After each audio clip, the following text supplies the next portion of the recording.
Bien, il y a une chose qui me dérange beaucoup, c'est que ceux qui ne sont pas normands vont penser qu'il pleut.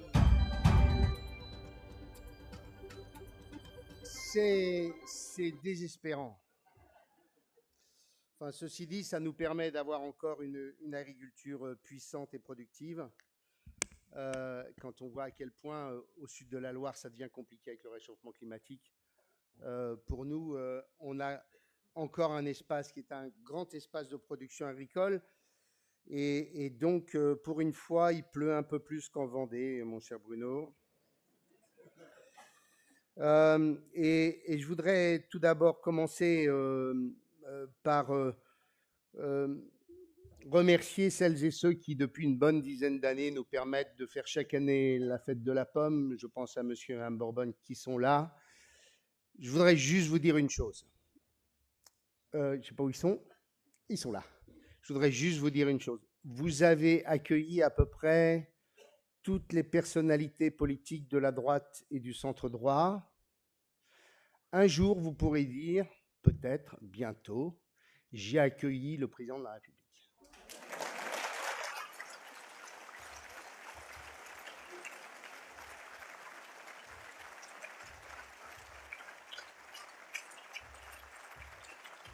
Bon. Mme Bourbonne, comme chaque année, il va falloir vous dévouer pour recevoir le bouquet. Et donc, merci mille fois pour votre gentillesse et votre capacité à subir pendant plusieurs jours la préparation de cet événement. Donc, merci mille fois dans ce lieu magnifique qui est la Fortière, qui symbolise tellement ce patrimoine extraordinaire que nous avons en Normandie. Merci beaucoup.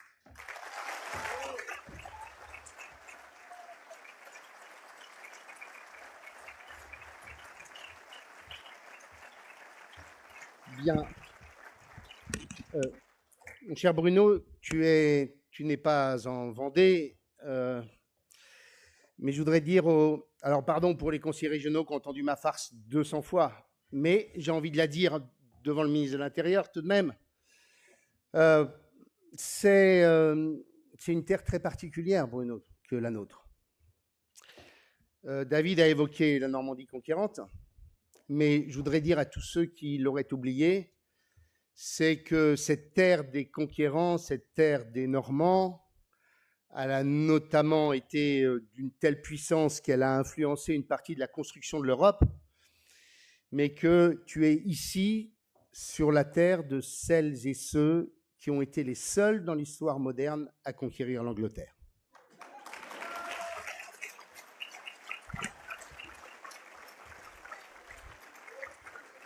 Non seulement nous avons conquis l'Angleterre, je ne pense pas que les Vendéens puissent voir telle initiative à travers l'histoire, mais nous leur avons donné notre duc qui est devenu leur roi, nous leur avons donné nos institutions. La prochaine fois que tu auras une rencontre avec le ministre de l'Intérieur britannique, tu pourras, j'ai ce que j'ai vu, c'est pour ça que je le dis, tu pourras lui rappeler que la tour de Londres est faite avec la pierre de Caen, cher Joël.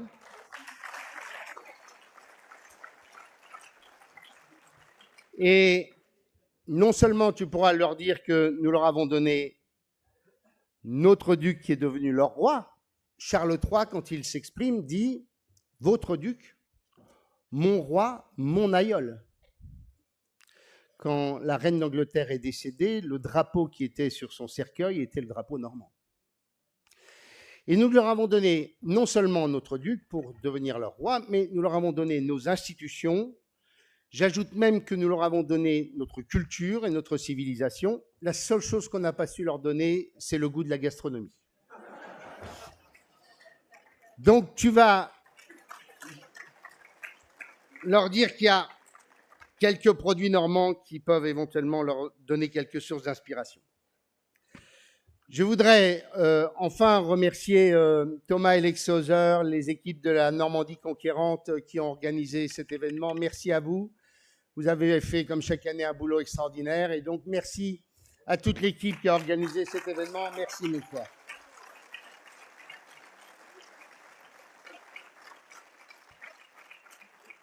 Alors, je termine par celui qui préside le groupe de la Normandie conquérante depuis 10 ans, David Marguerite, lui dire que il est arrivé au Sénat il y a quelques mois de façon assez fortuite, puisque ce n'était pas vraiment son souhait en réalité, mais lui dire que, ayant été parlementaire pendant 20 ans, j'observe à quel point son arrivée au Palais du Luxembourg est une arrivée remarquée par la qualité de ses interventions, la pertinence de ses observations. J'allais dire qu'avec Joël Bruno, il forme une bonne paire, puisque lui aussi est arrivé il n'y a pas si longtemps. Et de dire à David que le Cotentin lui doit aussi beaucoup, puisqu'on est en Normandie. Et vous rappelez quand même que le Cotentin, c'était il y a 10 ans la désolation industrielle, c'était le chômage de masse, et que de cette terre qui était tellement en difficulté, on en a fait une terre qui est une terre d'investissement, de développement, de projets extraordinaires, et qu'au bout du compte, mon cher Bruno, les Vendéens s'enorgueillissent toujours de leur capacité à avoir une usine quasiment dans chaque village. Bien, il y a mieux que ça, il y a le Cotentin et la Manche.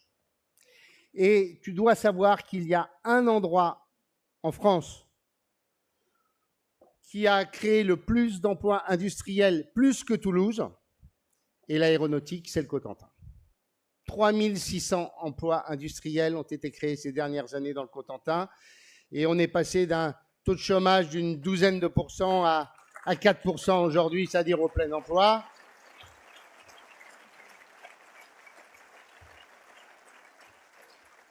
Alors, c'est bien sûr lié à l'investissement des entreprises, mais c'est aussi, on peut le dire, à la formidable relation que nous avons eue ensemble pour bâtir ce redressement industriel par toute une série d'initiatives qu'il n'est pas l'heure de développer aujourd'hui. Et avec des perspectives, je vous le dis, mais qui démontrent à quel point on a des enjeux gigantesques dont on ne parle jamais. C'est cela donc, qui sera le début de mon discours. C'est des problématiques de formation, des problématiques d'accompagnement de l'investissement qui sont absolument gigantesques pour nous.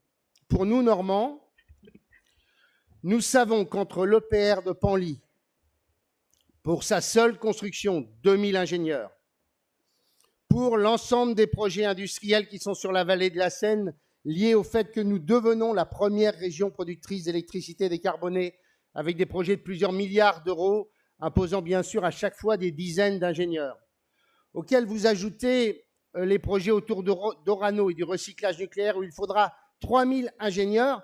Rien qu'en Normandie, nous estimons qu'il nous faut entre 5 à 6 000 ingénieurs supplémentaires sur les projets nouveaux. Dans un pays qui forme 40 000 ingénieurs par an, vous imaginez le défi économique que cela représente quand sur un projet comme Penly, il nous faut trouver 12 000 collaborateurs pour la construction, et donc derrière, l'horreur bureaucratique dans laquelle nous nous situons quand, sur une précédente centrale, il nous fallait aller un an et demi pour bâtir un parking. Aujourd'hui, il nous faut 3 à 4 ans pour arriver à faire en sorte qu'on puisse sortir un parking. Et quand il s'agit de logement, vous imaginez ce que ça peut représenter. Mais pour nous, région, ce défi, on l'a pris à bras-le-corps, et d'où l'effort gigantesque que nous effectuons sur l'enseignement supérieur. Et je vous rappelle que nous ouvrons sur nos propres moyens 5 écoles d'ingénieurs en Normandie pour essayer de répondre à ces perspectives industrielles absolument exceptionnelles dont le Cotentin est probablement le plus beau fleuron. Alors, d'habitude, je vous parle beaucoup de la Normandie. Comme le ministre de l'Intérieur est là, je vais plus vous parler de politique nationale. Ça faisait longtemps que ça ne m'était pas arrivé, parce que je ne fais jamais de politique, comme vous le savez. Et je voudrais voudrais simplement évoquer devant vous 3 ou 4 points, compte tenu de cette période, je ne sais pas comment la qualifier, consternante. Cette période de chaos politique dans lequel on est, ce sentiment que plus rien ne répond à une exigence simple qui est celle des Français, qui est de se dire, bon voilà, la dissolution nous a amené les résultats qu'on connaît, est-ce qu'on peut avoir un brin de stabilité pour éviter que le pays ne s'effondre un peu plus, parce que moi, ce que j'entends, ce n'est pas la demande de bordel, la demande de manifestation. Ce que j'entends, c'est des Français qui disent « Soyez un peu responsables ». Je crois que c'est ça que j'ai entendu, moi, tout l'été. Et je voudrais évoquer juste 3 ou 4 pistes devant l'un des acteurs des prochaines semaines sur la constitution gouvernementale et tout le reste. La première, je n'arrête pas de le dire, mais je le redis encore aujourd'hui, je le disais quand je faisais des plateaux télé au moment des élections législatives liées à cette formidable dissolution, je disais, il y a quand même un pays, c'est quand même un pays particulier que la France. C'est un pays qui parle redistribution de richesses avant même la question de la création. C'est assez extraordinaire. Vous n'avez, dans la campagne des législatives au moment de la dissolution, à aucun moment vous n'avez eu de discours sur comment on crée plus de croissance, chacun ses solutions, comment on crée plus de richesses, comment on crée plus de valeur ajoutée, comment, parce qu'on aura créé plus de richesses et de valeur ajoutée, on aura un peu plus de pouvoir d'achat pour nos compatriotes. Parce que la question du pouvoir d'achat, ce n'est pas de savoir si on va piquer dans la poche d'à côté, c'est d'abord de faire en sorte qu'il y ait suffisamment de création de valeur dans un pays pour faire en sorte qu'on puisse en effet mieux aller que nous n'allons aujourd'hui. Et donc c'est quand même ça la question centrale. Et c'est incroyable.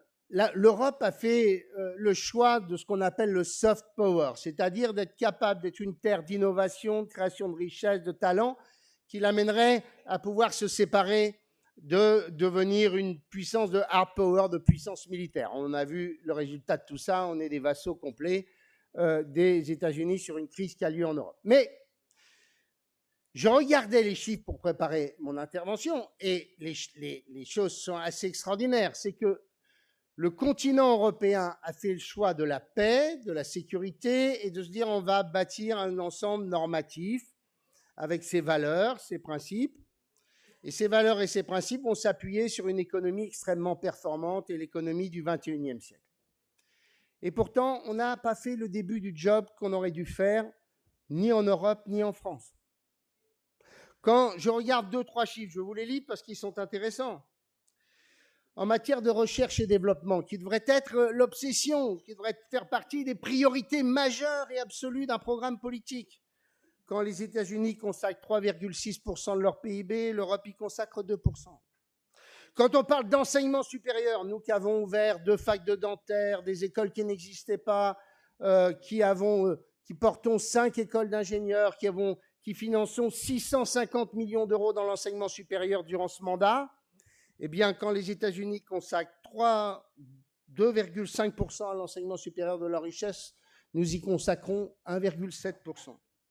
Et derrière tout ça, eh bien entendu, quand on parle des grands groupes et des grandes entreprises qui aujourd'hui constituent les GAFAM, les Amazon, etc., eh bien, vous n'en avez quasiment aucune en Europe parce que toutes les technologies de rupture, toutes les grandes innovations, eh bien, elles ne sont pas chez nous, elles sont ailleurs, c'est-à-dire là où a été créée l'intelligence et la capacité de pouvoir porter l'investissement. Nous avons plus d'épargne que les Américains, et pourtant, dès lors qu'une entreprise a besoin de capitaux massifs au-delà de 100 millions d'euros dans une start-up, c'est très difficile parce qu'on n'a jamais créé, par exemple, un marché des capitaux unifié à l'échelle européenne.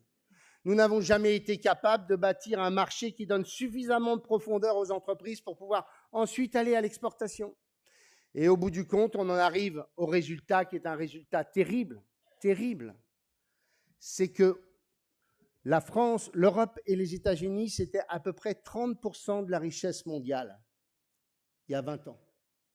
Aujourd'hui, les États-Unis, c'est 25% de la richesse mondiale. C'est normal, il y a des nouveaux acteurs, donc forcément, il y a une baisse relative.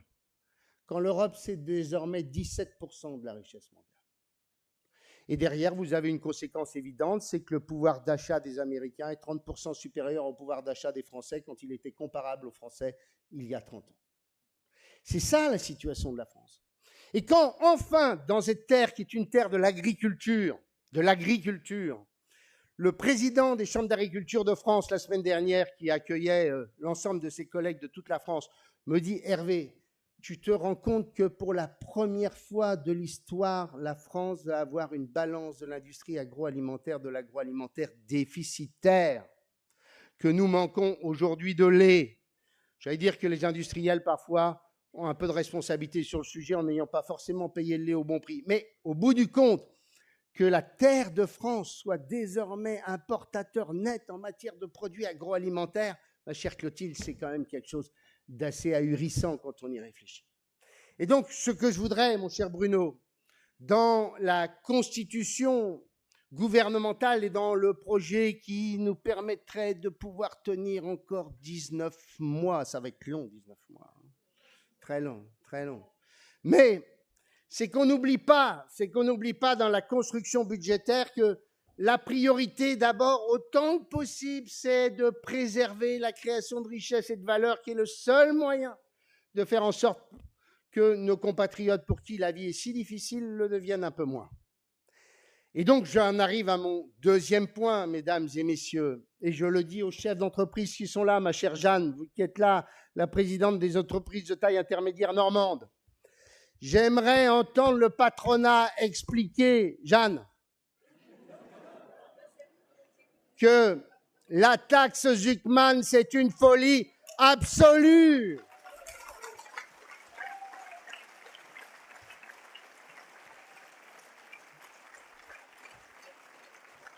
Le président de la Chambre régionale du commerce et de l'industrie, qui est là aussi, je ne sais pas où il est passé, lui dire que j'aimerais entendre l'ensemble dans la première région industrielle de France. Bruno, 20% du PIB. Ah ben Agnès, t'es pas à l'heure, hein? Ah ben bravo. Je ne sais pas si tu mérites d'être encore porte-parole des Républicains avec un truc pareil. Hein. Ouais. Bon. Enfin, ceci dit, t'es très élégante, c'est normal, t'es une Parisienne, t'arrives chez nous. Voilà. Non. Mais, bon, tu diras bonjour à tout le monde après, Agnès.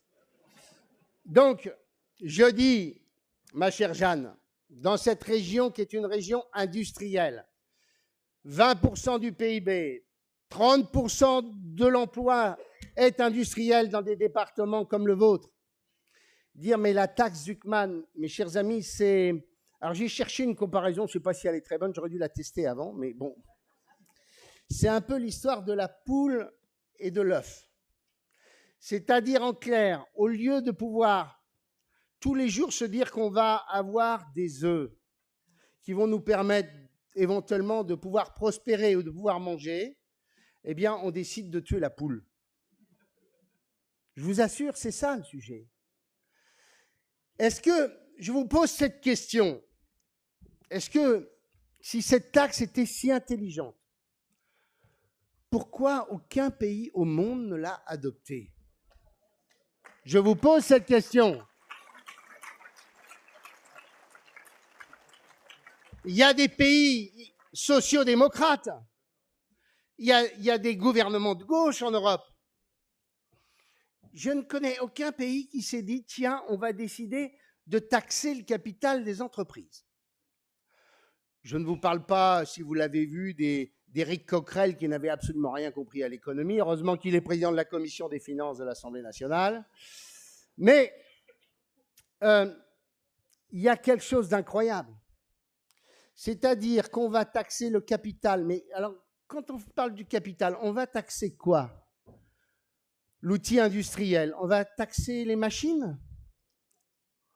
Ceci dit, on a eu un parti socialiste qui a eu un candidat en 2017, Benoît Hamon, qui parlait de mettre en place une taxe pour l'outil industriel dans chaque entreprise parce que ça allait créer de l'emploi. Comme quoi, il y connaissait grand-chose à l'économie encore. Mais, qu'est-ce qui se passe? Ah d'accord, je pense qu'il y a un problème. D'accord. Et donc, juste vous dire ceci. Sur la taxe Zuckman, si on l'adopte, ça veut dire une nouvelle fois que la désindustrialisation du pays va progresser à une vitesse colossale, exponentielle. Il n'y aura pas d'autre... issue que celle-là. Ne vous inquiétez pas, il n'y aura quasiment plus aucune start-up en France. Parce qu'avant qu'une start-up ne gagne de l'argent, elle vaut. Et il n'y a pas que Mistral. Et donc, on va dire à des gens qui investissent dans une boîte, qui perdent de l'argent, mais qui a une grosse valorisation parce qu'il y a un gros potentiel, on va leur dire, bah, écoutez, vous allez payer plusieurs dizaines, voire dans le cas de Mistral, plusieurs centaines de millions d'euros sur des ressources qui n'existent pas. Et c'est pire encore, parce que je trouve ça incroyable de formation politique qui parle de souveraineté tous les matins. C'est que si vous avez la taxe Zuckman demain matin, la souveraineté industrielle de la France, elle disparaît encore plus, parce que ça veut dire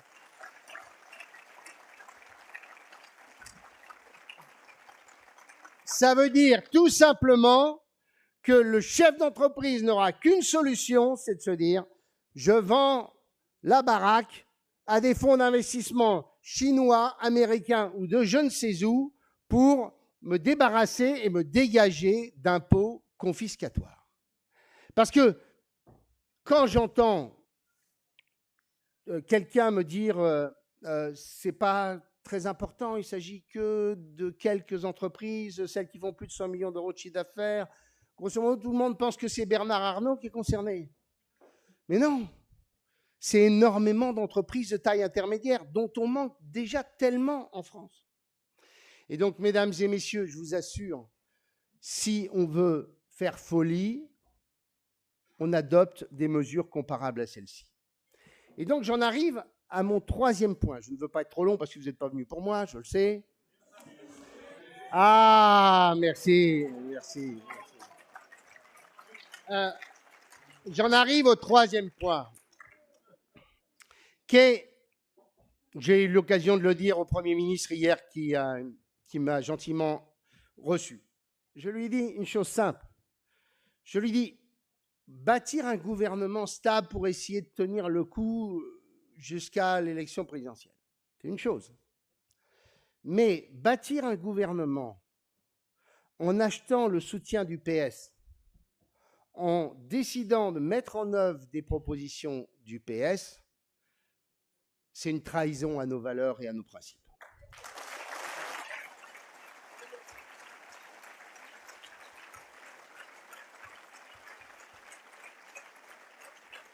Qu'on décide de participer à un gouvernement pour, en effet, éviter le désordre absolu, c'est une chose.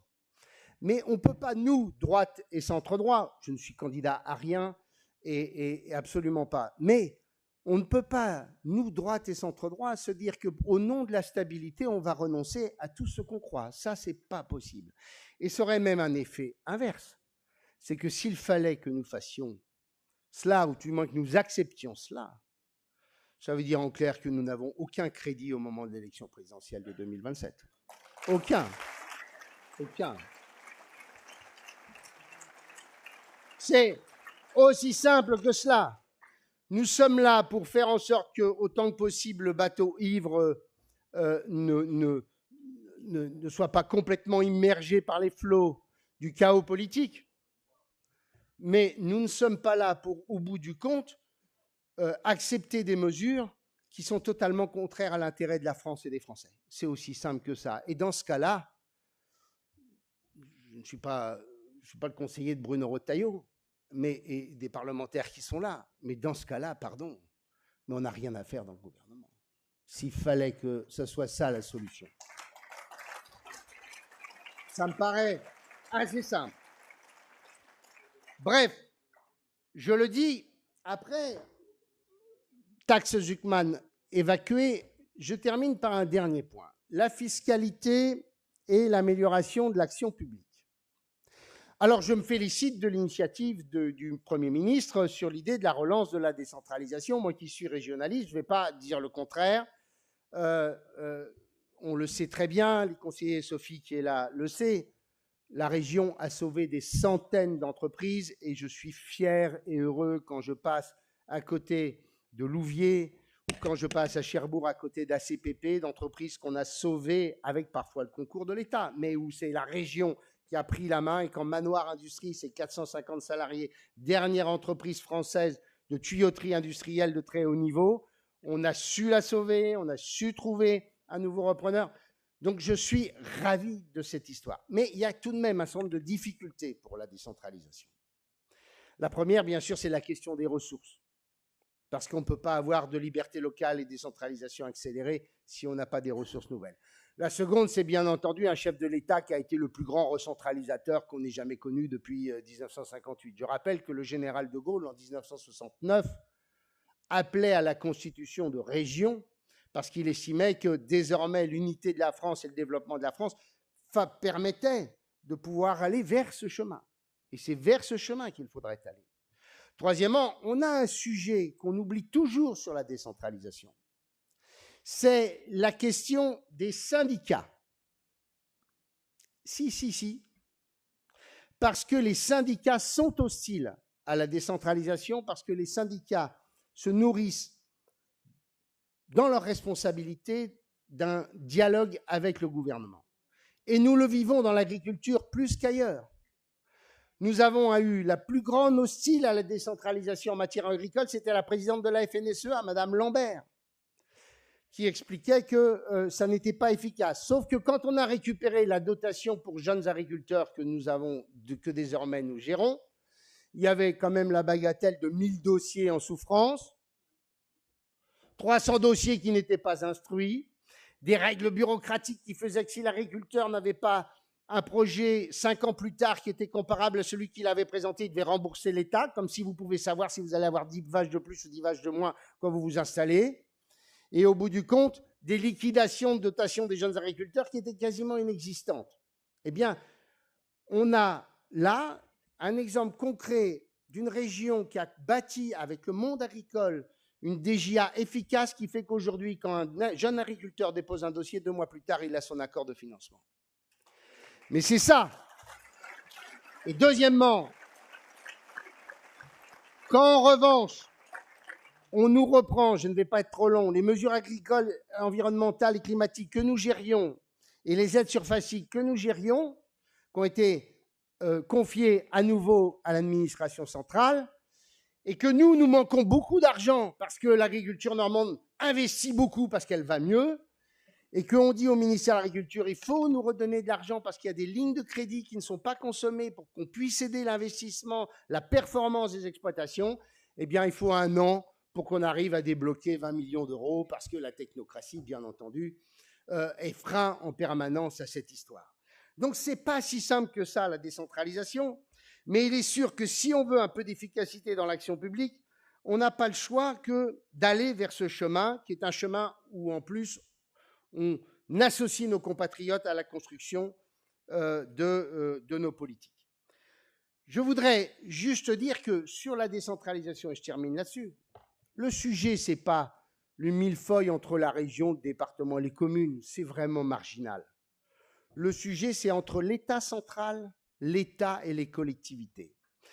J'ai souvent raconté cette anecdote, une fois, j'ai souvent raconté l'anecdote, mais qu'une seule fois au président de la République qui, à une époque, m'invitait de temps à autre pour un rendez-vous, c'était avant les élections présidentielles de 2022. Et je lui dis, mais président, vous savez, la décentralisation, ce n'est pas ce que vous croyez avec des gens qui font la même chose d'un bureau à l'autre, c'est ce que vous pensez aussi d'ailleurs un peu. C'est l'État central et les collectivités locales. L'État qui n'a pas confiance aux collectivités et qui donc garde toujours des bribes de compétences pour se dire je vais pouvoir contrôler. Mais surtout, je veux dire, c'est quand même l'extraordinaire confusion au sein de l'État. Et un jour, nous présentions 20 projets financés au titre de l'économie circulaire. Et donc, j'avais dans ma note que c'était cofinancé État-région. J'arrive, je m'installe et monte le directeur de l'ADEME, agence de l'État, et il commence son discours en disant « Je suis très heureux de cette convention et de ces financements tripartites. » Tripartite, État, région, je ne comprenais plus le tripartisme. Et là, il dit « Oui, nous sommes très heureux de ce financement entre l'ADEME, agence de l'État, la DREAL, service de l'État, et la région. Donc, c'est qu'une agence de l'État considérait qu'elle-même, elle n'était plus exactement dans l'État, et qu'il y avait donc deux fonctionnaires de l'État qui avaient instruit le même dossier, et la région qui avait instruit aussi son dossier. Eh bien, l'économie circulaire, c'est un élément du soutien à l'économie, ça devrait être géré par la région purement et simplement, et je peux vous garantir que là, on va gagner en efficacité et qu'on va faire des économies. C'est ça, la réalité du sujet.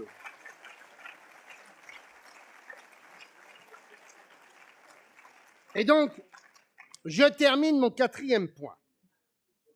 C'était trop long, c'est ça? Le quatrième point, ce sont les économies.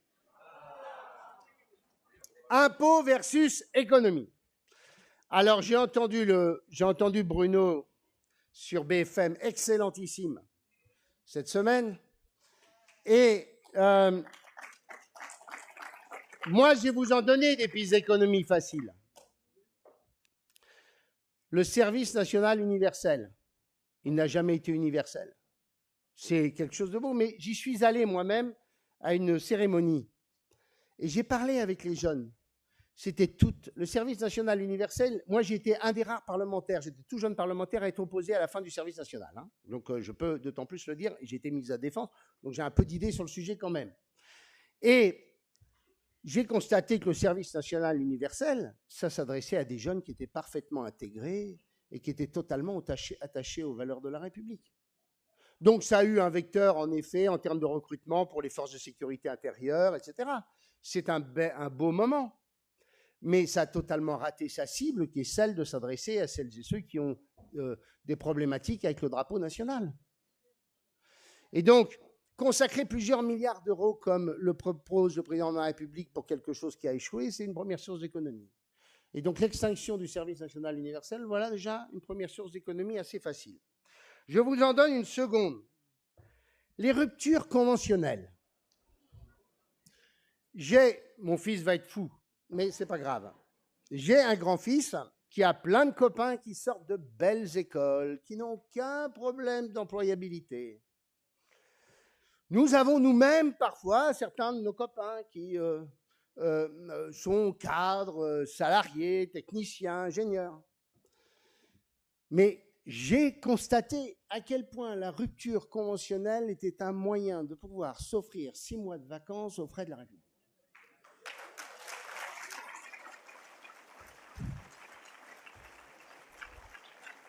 Ben oui, moi je peux vous le dire, je les ai eus à la maison.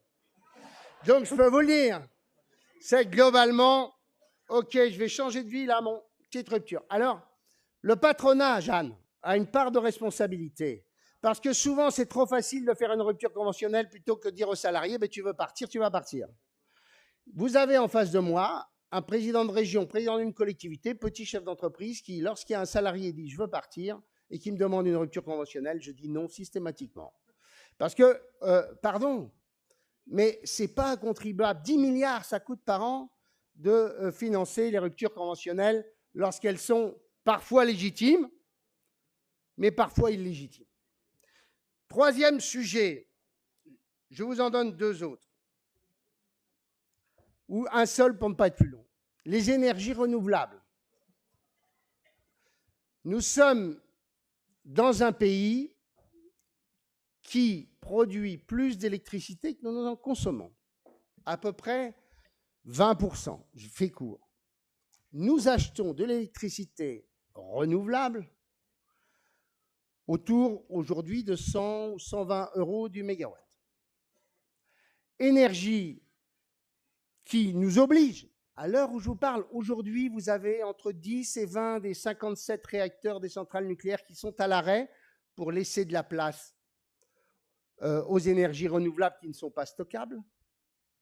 Et cette énergie dont nous n'avons pas la consommation nous impose de faire des investissements gigantesques sur les réseaux pour éviter ce qu'ont connu les Espagnols ou les Allemands, autour de 10 milliards, et énergie que nous revendons à nos voisins entre 0 et 50 €. C'est-à-dire que nous subventionnons l'exportation d'énergie dont nous n'avons pas besoin pour nos voisins immédiats.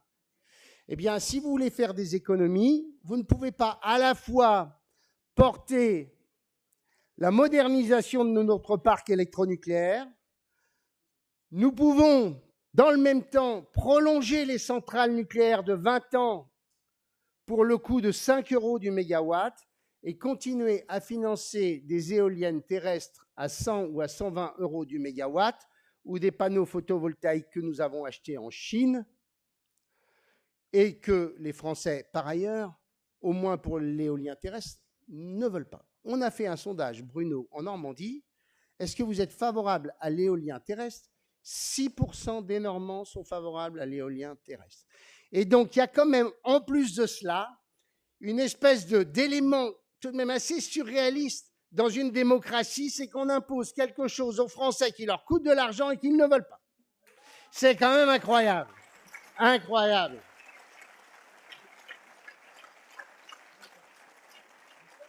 Donc, sur cette question, elle est simple.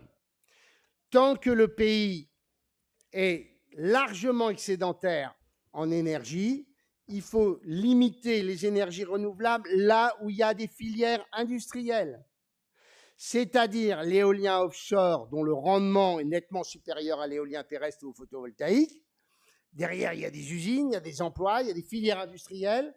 L'hydrolien à Cherbourg, là où il y a les 2 seules entreprises françaises capables de faire des turbines permettant d'utiliser l'électricité pour les courants marins, mais certainement pas continuer à développer l'éolien terrestre dont l'essentiel des machines viennent de Chine, comme les panneaux photovoltaïques. Tout ça a pris d'or par rapport à ce dont on a besoin. Voilà des éléments d'économie qui représentent en tant que tels déjà probablement 10 ou 15 milliards.